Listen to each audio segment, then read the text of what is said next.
आइए मित्रों, हमारे YouTube चैनल स्वाध्याय में आपका हार्दिक स्वागत, अभिनंदन।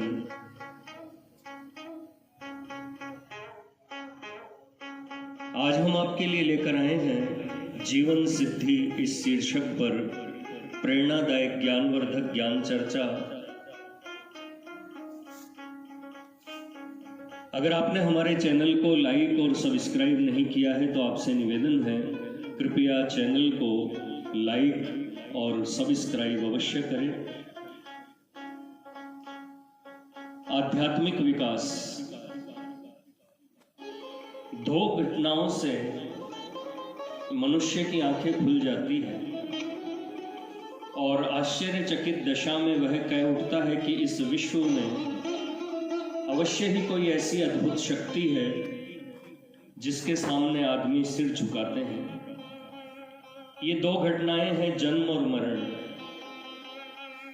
यह जीवन किस लिए है, इसका प्रयोजन क्या है, इसकी सफलता कब मानी जाए, जीते जी में फर्क किस कारण पड़ता है, मौत कदापि नहीं छोड़ती, ये प्रश्न विचारशील आदमी जल्दी या देर से अपने मन से जरूर ही पूछेगा। भगवान शंकराचार्य 32 वर्ष की उम्र में यह लोक छोड़ गए। भगवान ईसा मसीह भी लगभग इसी उम्र में विदेह हुए। शिवाजी महाराज भी कुछ अधिक जिए हों सो नहीं, परंतु फिर भी ऐसे पुरुष क्यों अमर हो गए? इसका उत्तर बाहर से कभी नहीं मिलेगा। इस उत्तर के लिए तो मनुष्य को अंतर्मुख होना पड़ेगा, अंतर्दृष्टि बनानी पड़ेगी। आंख मूंद कर अपने चित्त प्रदेश में चलने वाले अनेक विकार युद्धों की बारीकी से जांच करनी होगी और तिस पर भी प्रभु का प्रसाद मिले, प्रभु कृपा हो, तभी कहीं सच्चा उत्तर मिल सकता है। अंतर्दृष्टि की आदत वाला आदमी धीरे धीरे इतना तो स्पष्ट समझने लगता है कि मनुष्य में 3 तरह की दशाएं रहती है।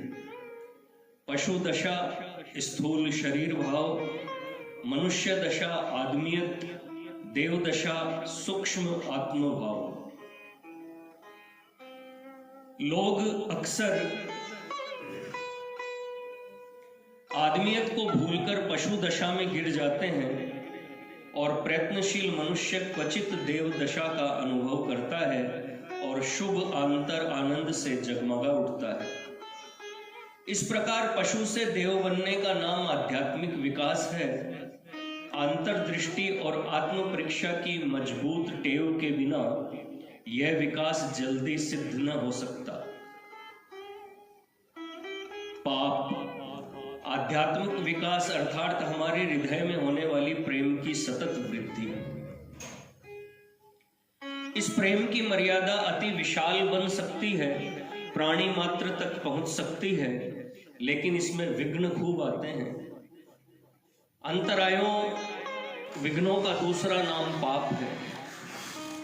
प्रेम की वृद्धि रोकने वाले पाप 6 हैं।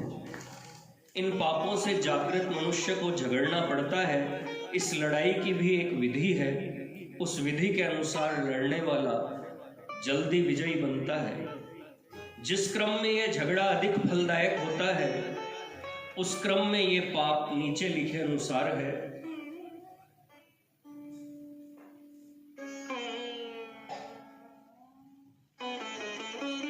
आवेश रूपी पापी। किसी भी प्रकार शारीरिक या मानसिक नशा। आलस्य रूपी पाप। अपनी आवश्यकता की पूर्ति के लिए हर एक मनुष्य को जितनी मेहनत मजदूरी करनी चाहिए उससे दिल चुराना। तृष्णा रूपी पाप। आवश्यकता पूर्ति करते करते उनसे अनेक प्रकार के भोग पैदा कर लेना। लोभ रूपी पाप। भावी आवश्यकताओं की पूर्ति कर रखना। सत्ता मोह रूपी पाप। दूसरे मनुष्यों पर अधिकार चलाना। भोग रूपी पाप। समागम की उर्मी के वश होकर उससे विविध भोग भोगने की योजना करना। प्रत्येक पाप तीन तरह का होता है, मूलगत या स्वाभाविक, वंश परंपरागत या सामाजिक, व्यक्तिगत या स्वयं खड़ा किया हुआ। इनमें दूसरे और तीसरे के पाप से झगड़ना बहुत मुश्किल नहीं। दूसरे और तीसरे प्रकार के पाप से झगड़ना बहुत मुश्किल नहीं, लेकिन पहले प्रकार का अर्थात मूलगत या स्वाभाविक पाप बहुत गहरा होता है और इस कारण उसके मूलोच्छेद का काम बिरले ही सिद्ध कर सकते हैं। 6 पापों का जो क्रम ऊपर बताया है वह सहेतुक है और यह क्रम पाप से झगड़ने के लिए ही कुछ आसान हो जाता है। जब मनुष्य का तन या मन किसी भी तरह के आवेश या नशे में चूर हो जाता है तब वह कोई भी काम बुद्धिपूर्वक नहीं कर सकता। इसीलिए इस नशे को सबसे पहले त्याज्य माना है, फिर दूसरे नंबर पर आलस्य का त्याग इष्ट है। क्योंकि यदि दुनिया में मनुष्य मात्र कम या ज्यादा हद तक मजदूर न बने, मेहनत न करें तो दुनिया का अधिकांश दुखी ही रहेगा, इसमें शक नहीं। शारीरिक श्रम करने वाले को फौरन पता चल जाता है कि मुझे अपने निज के सुख के लिए ही नहीं लेकिन अपने पड़ोसी के आराम के लिए भी कुछ न कुछ मजदूरी करनी ही चाहिए।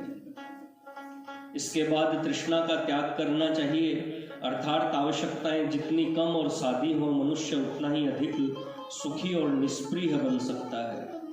अन्न, वस्त्र या घर सबके लिए आवश्यक है, इससे कोई इनकार नहीं कर सकता, लेकिन ये अत्यंत आवश्यक चीजें भी सबको नहीं मिल सकती, क्योंकि कुछ लोग इन्हें खूब बढ़ा रखते हैं और अपनी आवश्यकताओं को सकुल बहुत अधिक बनाकर दूसरों को तरसाते हैं। इसमें अतिशय क्रूरता और निष्ठुरता है, लेकिन यह तो तब जब हम इनका अनुभव कर सकें।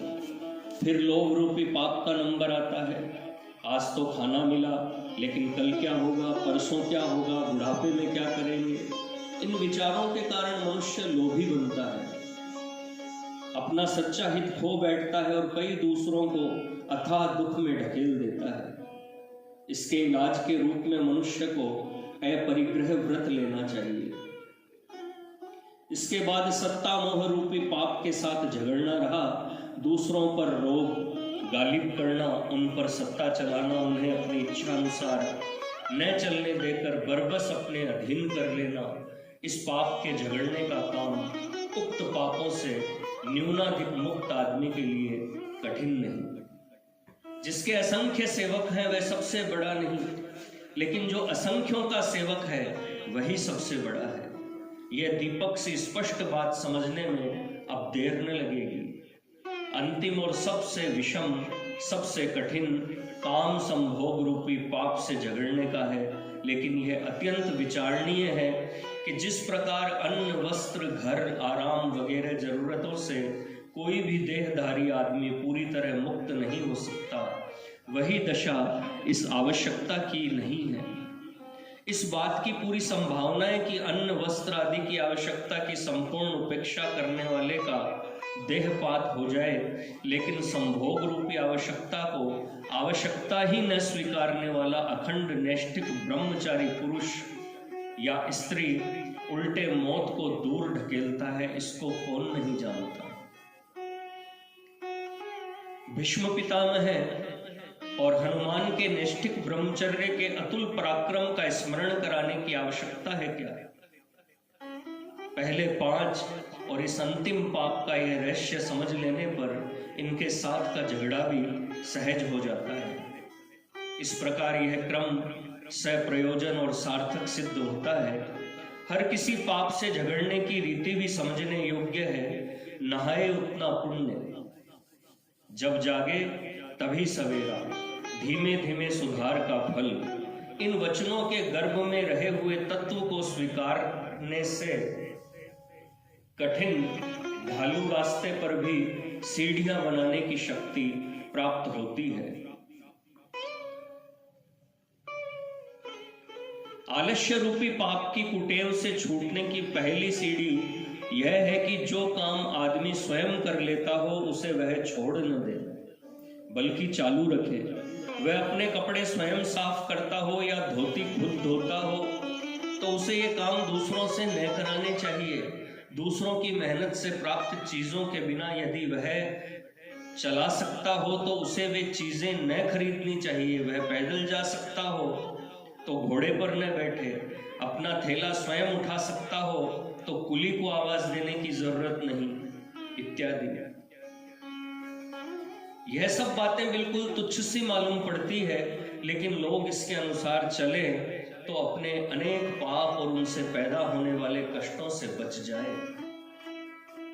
इस प्रकार प्रत्येक पाप से, उसके तीनों विभिन्न स्वरूपों से भी आदमी अपनी कोशिश से धीरे धीरे लेकिन दृढ़ता पूर्वक मुक्त होता जाता है। गीता जी के कथनानुसार शनेः रूपर मेद बुद्धया धृति गृहीतया, यह नीति संभोग रूपी कठिन से कठिन पाप को भी उतनी ही योग्यता और सफलता के साथ लगाई जा सकती है। दुराचारी और व्यभिचारी आदमी भी इस पद्धति से कोशिश करे तो आजीवन अखंड ब्रह्मचर्य तक पहुंच सकता है, इसमें शक नहीं। भ्रम मनुष्य पाप करता है, संपूर्णतया पाप मुक्त मनुष्य तो बिरला ही होता है। फिर भी दुख इस बात का है कि इन सब पापों की सफाई मनुष्य ने तैयार कर रखी है। इस झूठी सफाई का नाम भ्रम है। मनुष्य जाने अनजाने में इस भ्रम में पड़ता है और पाप को पाप समझना छोड़ देता है। बहुधा इस भ्रम के कारण वह पाप को बहुत सहज और स्वाभाविक समझने लगता है। यही नहीं, कभी कभी तो पाप को धर्म भी समझ बैठता है। इस भ्रम के 5 विभाग किए जा सकते हैं: व्यक्तिगत, कौटुंबिक, कामकाज का, मंडल का और राष्ट्र का। इन 5 में से किसी भी एक भ्रम में पड़कर आदमी अपने अनेक पापों को क्षंतव्य, क्षमा के योग्य और आवश्यक मान सकता है और फलतः दूसरे अनेक आदमियों को दुखी कर सकता है।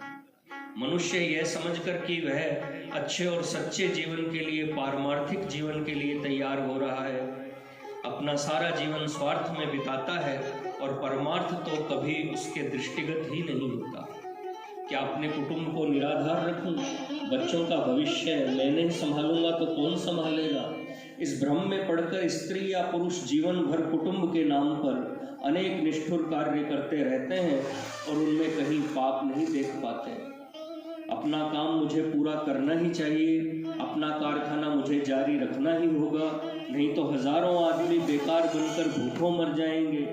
इस प्रकार के भ्रम में पड़ा हुआ आदमी अपने पड़ोस के रोगी की सहायता करने के कर्तव्य को न केवल भूल ही जाता है, बल्कि रोगी की परिचर्या में लगे हुए आदमी को अपने यहाँ अपने कामकाज के लिए बुला लेने में भी नहीं हिचकता। अमुक महाशय मेरे पंथ के हैं, यह तो मेरी जाति का है, यह तो मेरे गांव का बाशिंदा है और यह तो मेरी मौसी का लड़का है, इसके लिए तो मुझसे फला सज्जन ने सिफारिश की है। ऐसे अनेक बहाने निकालकर आदमी दूसरों के साथ कितना अन्याय करता है और अपने आप को कितना धोखा देता है। समाज में इस पाप का प्रमाण सबसे बढ़कर होता है और राष्ट्रहित का भ्रम तो बड़ा भारी है। इस भ्रम में पड़े हुए लोगों ने सैकड़ों अत्याचार किए हैं, इतिहास इसके साक्षी है। यह भ्रम दूसरे भ्रमों की अपेक्षा भिन्न भी है, क्योंकि राष्ट्र के भ्रम में पड़ा हुआ आदमी अनेक अन्याय, विविध अत्याचार अपने कर्तव्य के नाम पर, अपने धर्म के नाम पर करता है और उसके देशवासी उसके इन कुकृत्यों के लिए उसका अभिनंदन करते हैं। सत्ताधीश पुरुष, शासक दलील करता है मजदूरों की मेहनत के फल पर कब्जा करने के लिए देश निकाले के शादी या कड़ी मजदूरी की सजा के फांसी, विग्रह अर्थात सामुदायिक खून के हुक्म मुझे जारी करने पड़ते हैं। इसका मुझे अतिशय खेद है, लेकिन जिन्होंने मुझे सत्ता सौंपी है उनकी इच्छा के वश होकर मुझे ऐसा करना पड़ता है। यदि मैं मनुष्यों की जायदाद कुर्क कराता हूँ, कुटुंब से उन्हें अलग करता हूँ, कैद में डालता हूँ, देश निकाला देता हूँ, फांसी पर लटकाता हूँ, उन्हें शहर की स्त्रियों और बच्चों पर बंदूक चलवाता हूं तो इन सब के लिए मैं जिम्मेदार नहीं, बल्कि सार्वजनिक हित के लिए जिस महाशक्ति के अधीन रहना मैंने कबूल किया है, मैं तो उसकी इच्छा का अनुसरण मात्र करता हूं। यही दशा धर्म के भ्रम में पड़कर पाप करने में होती है। पाप की ऐसी झूठी सफाइयों के कारण ही दुनिया में पाप इतना व्यापक बना है। इसलिए हर एक आदमी को इस भ्रम से मुक्त होने का जी तोड़ प्रयास करना चाहिए और यह याद रखना चाहिए कि पाप सिर्फ टेव का फल है और सच्चे दिल के जागृत प्रयत्नों के बिना इस टेव की गुलामी से मुक्त होना असंभव है। यद्यपि लोके मरणम शरणम तदपि न मुञ्चति पापाचरणम। प्रार्थना।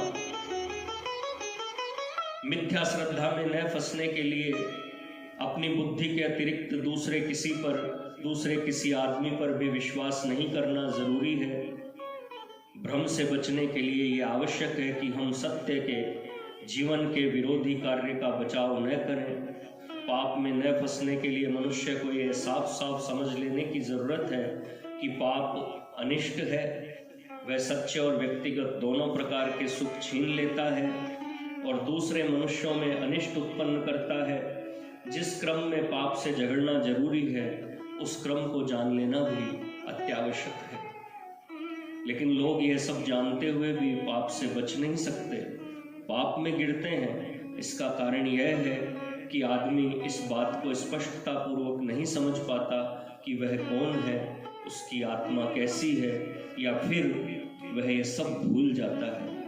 अपने आप को अधिकाधिक पूर्णता और स्पष्टता के साथ पहचानने के लिए और यह याद रखने के लिए कि मनुष्य के धर्म क्या है, एक रामबाण उपाय है और वह है प्रार्थना। मनुष्य को सच्चे दिल के जागृत प्रयत्नों द्वारा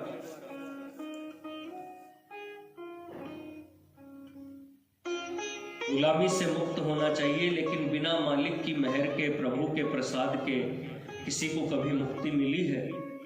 इस प्रसाद के लिए प्रार्थना अचूक साधन है। हमसे भूलें तो होगी, लेकिन ये भूलें स्खलन करते करते हम प्रभु के प्रसाद की याचना करें और धीरे धीरे इनसे मुक्त होवें। इसके लिए सतत प्रार्थना की आवश्यकता है।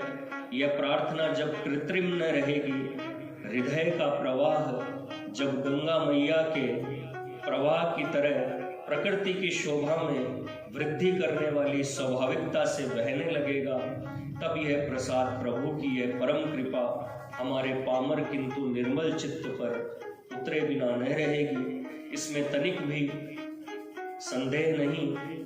परम कृपालु प्रभु हम सबको इस सन्मार्ग पर चलावें और अपने प्रसाद का पात्र बनावें, यही अंतिम प्रार्थना है।